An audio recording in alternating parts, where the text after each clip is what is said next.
Nous félicitons son équipe de campagne et nous disons que ce mandat qui a commencé, ce mandat avec beaucoup de défis, et nous insistons sur la part est du pays et aussi nous insistons sur la question sociale.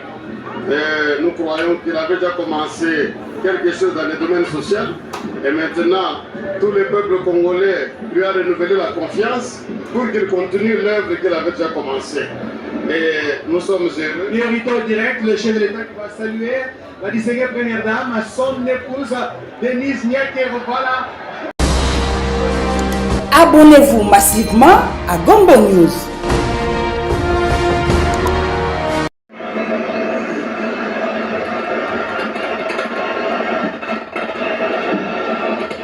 Excellences, Mesdames et Messieurs, distingués invités, face à ses responsabilités et devant son histoire, le peuple congolais a posé le 20 décembre 2023, par l'exercice de son droit de vote, un acte à la triple symbolique. En effet, le 20 décembre, le peuple congolais a clamé son amour indéfectible pour notre cher et beau pays. Il a réitéré son profond attachement à la démocratie et aux valeurs républicaines qui le transcendent. Tout comme il a préservé par cet acte l'héritage nous légué par nos pères fondateurs, dont le sacrifice consenti pour notre liberté demeure le socle de notre droit fondamental.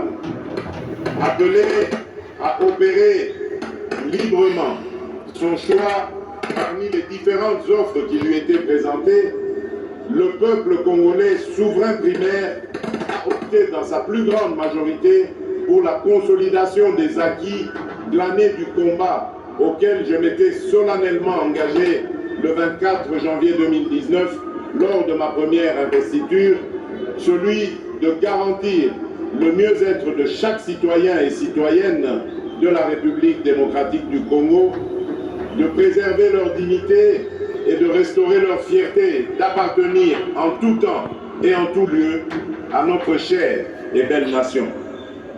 Le peuple congolais m'a renouvelé sa confiance dans la foi et la volonté que se poursuive l'émergence d'un Congo fort, ambitieux, conscient de ses potentialités et avide de progrès.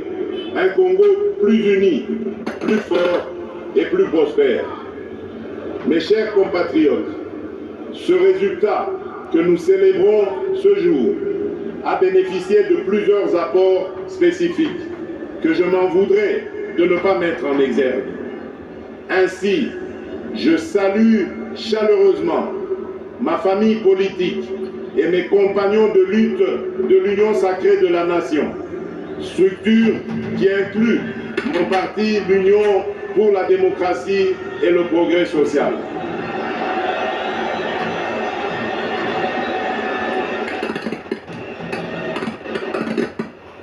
Je salue tout autant les candidats à l'élection présidentielle qui se sont désistés en ma faveur, les diverses organisations politiques alliées et celles de la société civile qui se sont mobilisées autour du projet que je porte pour notre nation. Chacun a fait sa part et ma reconnaissance va à vous tous. Je saisis également cette occasion pour accomplir mon devoir républicain, celui de saluer mes adversaires qui ont participé à l'élection présidentielle du 20 décembre 2023.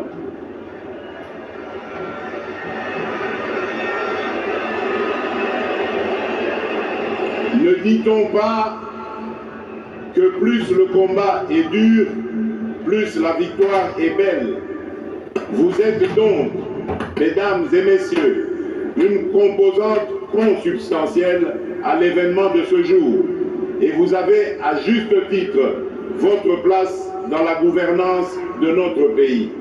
En ma qualité de garant de la cohésion nationale, j'y veillerai, au même titre que j'exhorterai au Parlement d'assurer l'effectivité du rôle de porte-parole de l'opposition que cette dernière voudra bien désigner conformément à la Constitution. Mes très chers compatriotes, je vous ai entendus et saisissant la gravité de cet instant, en prenant Dieu ainsi que l'assistance à témoin, c'est avec un immense honneur, fort de votre plébiscite et revigoré de votre confiance renouvelée, que je consens à relever cet énorme défi dont je viens d'être à nouveau investi, celui de présider à la destinée de notre pays pour un second mandat. Chers compatriotes, j'ai appris à communier avec vous et à mieux vous connaître dans ce qui vous anime autant que dans ce qui constitue le lot de vos principales attentes et préoccupations. J'ai conscience des attentes que peuvent susciter le chômage, la création d'opportunités d'emploi pour les jeunes, les femmes ou encore les personnes vivant avec handicap.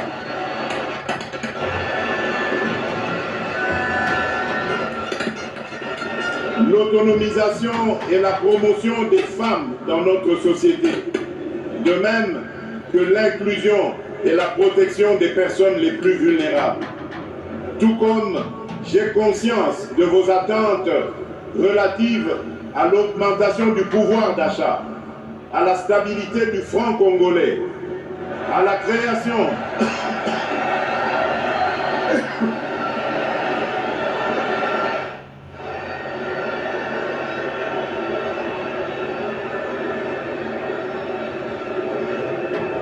je disais,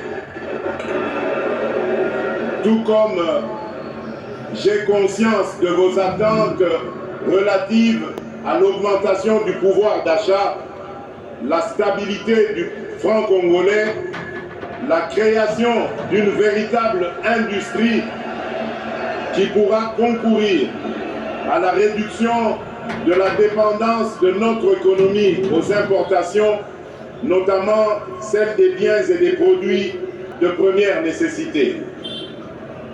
Au-delà des questions relatives à l'emploi, à la cohésion nationale, à l'économie nationale et à la monnaie, le renforcement de l'État dans sa capacité à sécuriser la population et ses biens, à éradiquer l'activisme terroriste et les groupes armés qui sévissent dans la partie orientale de notre pays, à protéger avec plus d'efficacité nos frontières, à assurer la défense ainsi que la sauvegarde des intérêts de notre pays partout où ils sont discutés, sont là autant de sujets qui aujourd'hui nourrissent vos préoccupations. Ces préoccupations pour lesquelles des actions visibles ont été réalisées au cours du précédent mandat et qui continueront d'être au centre de l'action gouvernementale sous mon impulsion et au moyen de ma vision. Une vision, mieux, une ferme prédisposition pour l'action, déclinée à travers les 6 engagements contenus dans le projet de société que je vous ai présenté au moment de solliciter vos suffrages. Ce nouveau quinquennat aura ainsi pour objectif, premièrement, de créer plus d'emplois, en accélérant la promotion de l'entrepreneuriat, notamment celui des jeunes, et au moyen d'une approche volontariste inspirée de nos réalités sociétales. Deuxièmement, de protéger le pouvoir d'achat des ménages en stabilisant le niveau de l'inflation et en maîtrisant le taux de change.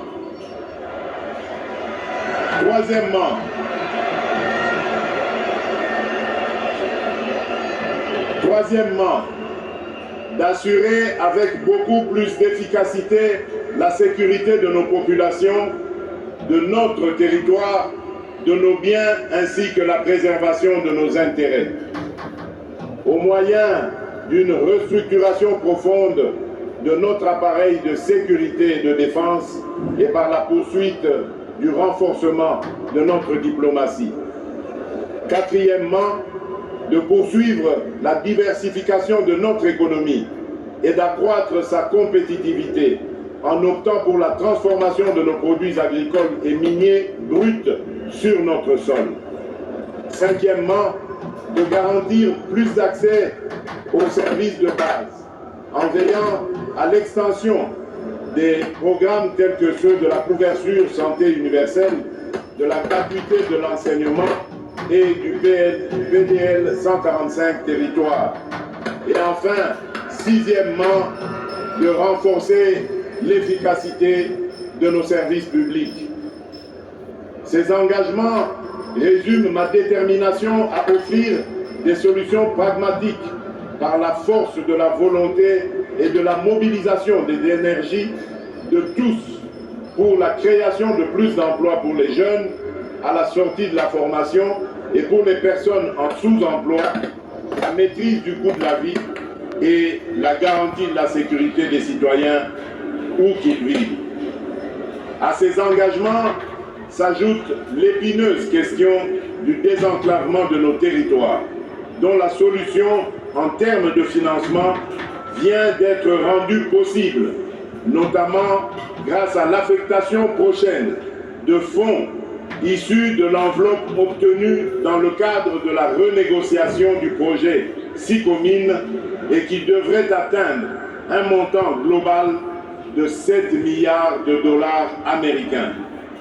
À cette question épineuse se pose-t-elle aussi celle du développement des chaînes de valeur